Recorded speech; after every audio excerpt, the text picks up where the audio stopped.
So I often rest my pinky on the paper or the canvas, but if you start by dragging some paint, and I've got it loaded up here on the back with some paint, the back side is going to let you spread an even flat area. And you can keep pulling that, and it's just pulling paint off the back of the knife. You can push it and deposit a puddle and then kind of smear that. And the blade is fairly flat. If I tip the blade on its edge, it's scraping. But if I want to just smooth it, I just glide over the surface with the knife. And that will create a very flat area. Now you can come back to that if you want, and if you wanted to add some variation, let's just suppose that I wanted to get a gradation there. I can create a bit of a darker blue and apply that and let that fade off a bit as a gradation. And then if I want to make it, let's say, a little bit lighter green blue towards the bottom, now I can kind of load the opposite side of the brush, the bottom of the palette knife, the bottom of it, and pull back up into my color. Now, one of the things that's nice about working with a palette knife, I like to create a bit of broken color so that there's some variation and marks. But if you don't want a lot of texture, you can come back and sort of smooth that out a bit with your knife, the flat back. Flat areas will recede where texture will come forward to the viewer, to their eye. So you can keep working at this and smooth it, and if you let it dry a bit, then you'll have a little bit more flexibility, and you can always take a brush to it too. But that's if you want to create a very flat area. Now let's say that you want to put some paint on top of that. Putting it on my knife very thickly. Now if I don't put a lot of pressure and just drag it, so see, this started to blend at the bottom where the paint ran out. And again, if you wanted to smooth that, but I like to not manipulate the marks too much. It's makes for a better painting if you don't. Let's do this. Let's get a little bit of a green blue. And again, just very light pressure. If I go back in with harder pressure, let's just get some dark red. If I go in with pushing harder with my knife, it's going to blend. So I'm going to blend this into this. So I'll start with it thick like that, but then I'll push and it will pick up, and then I can blend it into the other color. I can't say that I do that very often. More often for me, what I do is get a variety of paint on my knife and deposit that and let it streak. It's kind of one of those happy accident type things. You don't have a lot of control over it. But you just go with what you have. Now, let's say that I didn't like that. I can scrape it off. So I can use the front side of the blade, and I usually keep that paint because it will make a nice neutral. But you can scrape back through this, and that's a nice technique. So let's say that I wanted to scrape back through here, and that's going to show the color beneath. This is what I was showing on that aspen painting, where you had an underpainting color and then scraped back to it with the knife. So if you put your darker colors down first Then you can come back and put your lighter colors over the top. This is the type of look that I like. I don't know what this would be, but so, you know, you can keep going. Let's say that I liked that neutral in there, in here, but I wanted to enhance it with a little more of it. I'll mix up some thicker paint. This is a different color neutral. This is a blue-gray. But you can then come back and deposit that. Now all I'm doing is turning my hand and not pushing very hard to deposit the paint. But this will let you create really interesting broken color. Now, let's say that I want to get some linear marks. I'm just going to scoop up all these different colors that I had here, little bits, and let them mix together, and we'll end up with some sort of a brownish grayish color depending on what I've got. So now let's look at so loading up. I usually load up the top side of the back but if I wanted to create some linear marks, I can rest my pinky and I can press the knife down, and this will create some linear marks. Now if I'm doing like the trunk of a tree, sometimes I'll come at it from the top and I'll come across and make some horizontal lines. Now you can scrape back the paint, over paint, so paint out of the bounds, and then come back and cover it with whatever the background color is if you want to tighten that up. So loading up the knife on the edge where I want to create a sharp line like that on this side.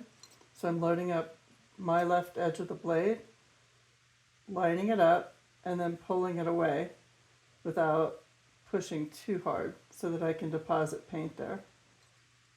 And then you can keep going out here and do what you need to do there. Then if I want to come back in the other side and tighten that up, I can load up the far side, come over here, and pull again, and paint back with whatever color I want back there. So loading up the edge that I want to deposit, lining it there, and lightly pushing to start, and then pull away without a lot of pressure. If you put too much pressure, you're going to blend it with the color that's beneath it. I don't know what color you can see best on camera, but now a line doesn't have to be all one color. Let's do something like, let's say it's whatever it is, I don't know, some object, and I want to do sort of a patchwork of colors. I can do deposit a color,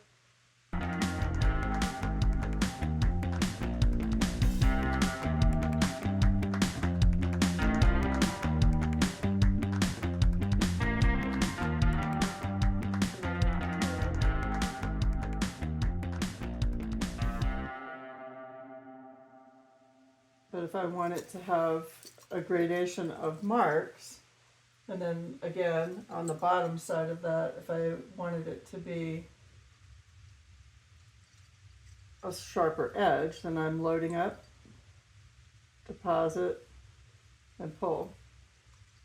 Then I'm carving that edge back in with my paint. I am going to put in background with a brush. And I'm just going to put the red background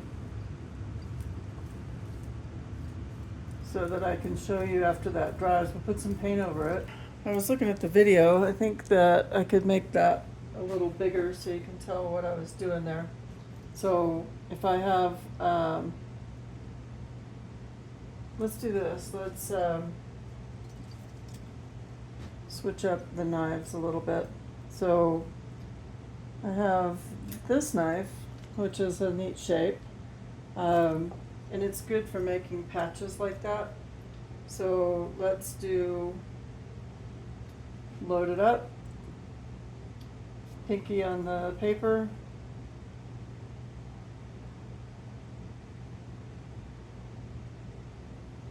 depositing the paint, and now you can go this way with it if you want.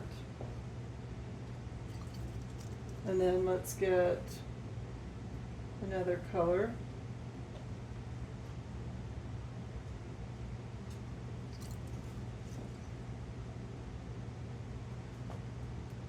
I'll pull this one down.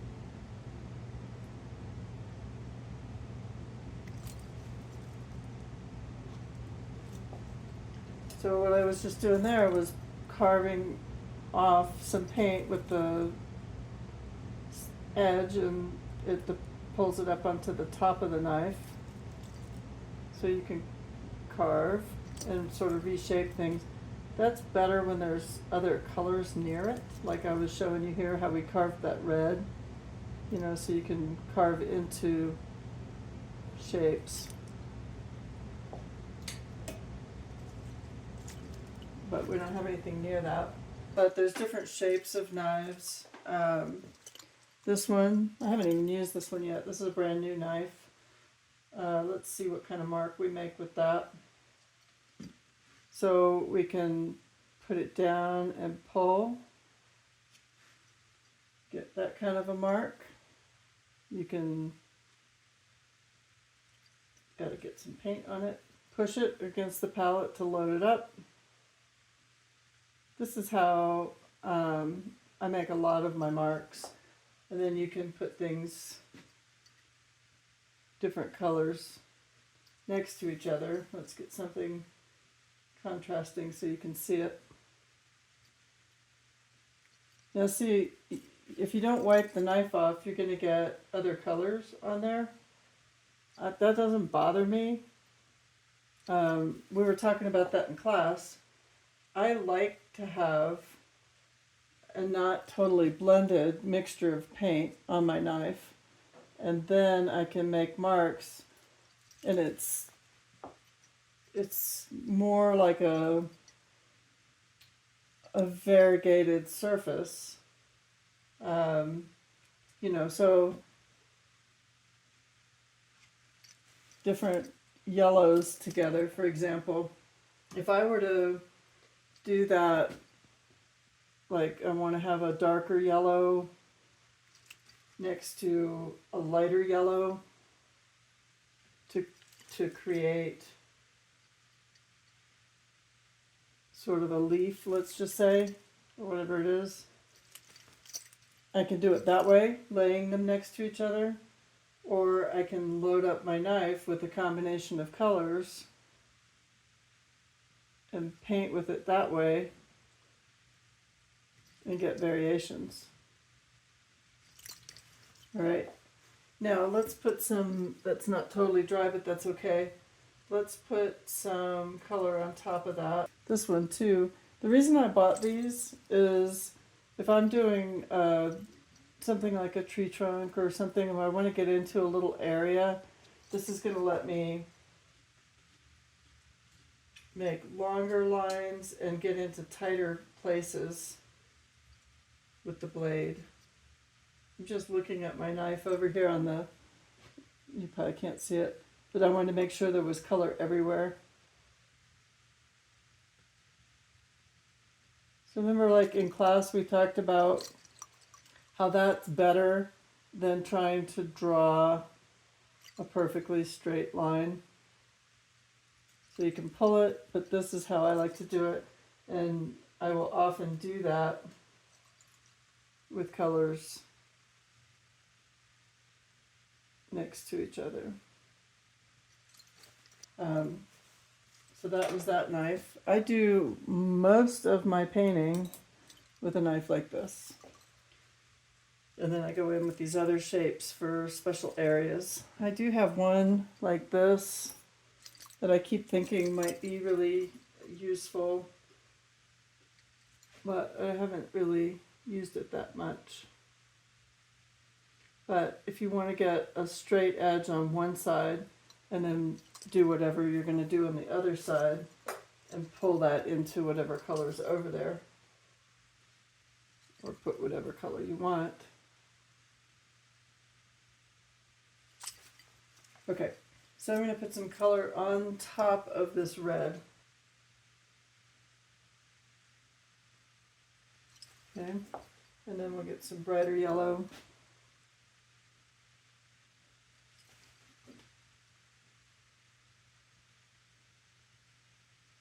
Okay, so not pushing real hard to deposit what I want, but then you can do all sorts of things. But let's say that there's grasses or something. You can scratch through.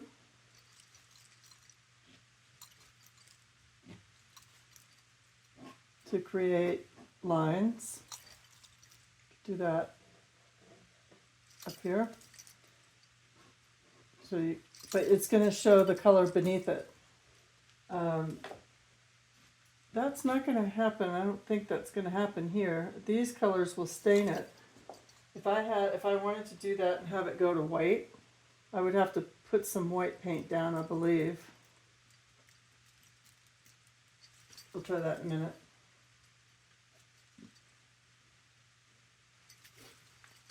You can use all sorts of things. I have an end of a broken paintbrush that's sharpened with a pencil sharpener.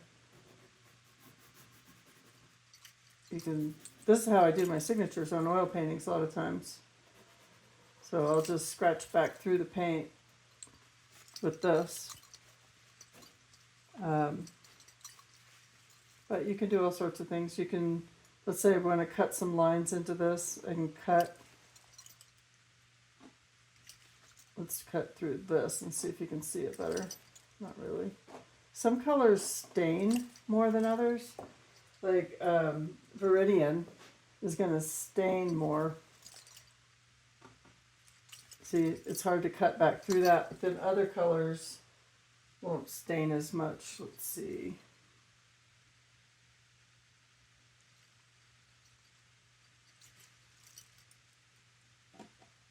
See, I can cut right through that. That was cadmium red, where this is Viridian. And it's Viridian, alizarin crimson, they're staining colors. And so they're not going to let you do that as easily. This one probably will be okay, yeah.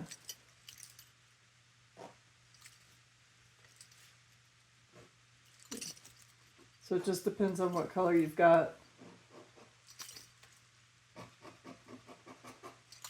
Let's try and put something on top of that white.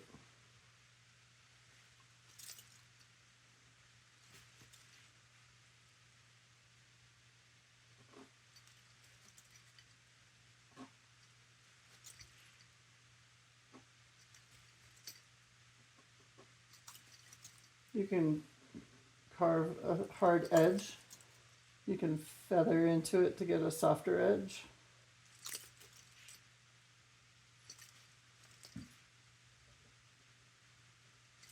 Just depends on what you're trying to do. So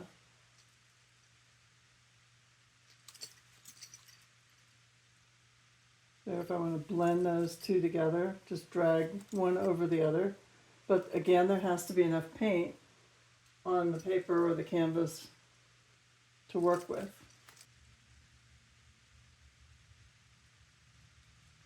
Texture comes forward. See how the raised texture is going to come forward? It catches the light.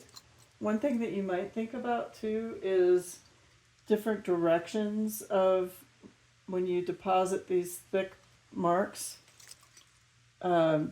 Just notice as you're painting how the light is hitting them. This is all very flat, but this is very thick.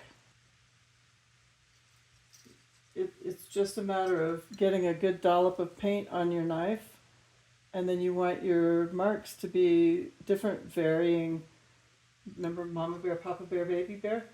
You want some to be large, some to be small, some to be one direction, different shapes. And when you put all those things next to each other,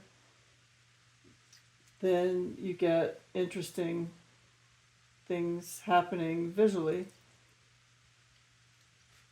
So it just depends on what you're painting. So the next thing I do for you guys, I'll do an actual image so we can talk about why we're doing different things. But the biggest textures I do are more for a finishing on a painting. I'll often use brushes to do block ends and then come back with texture, or put in areas with my knife, and then come back and get the last bits would be the high texture points. If you do this everywhere, it's like everybody's screaming, nobody's heard. So you don't want everything to be highly textured. You want to have some quiet areas for the viewer, and then some that are more impact to look at, that are textured.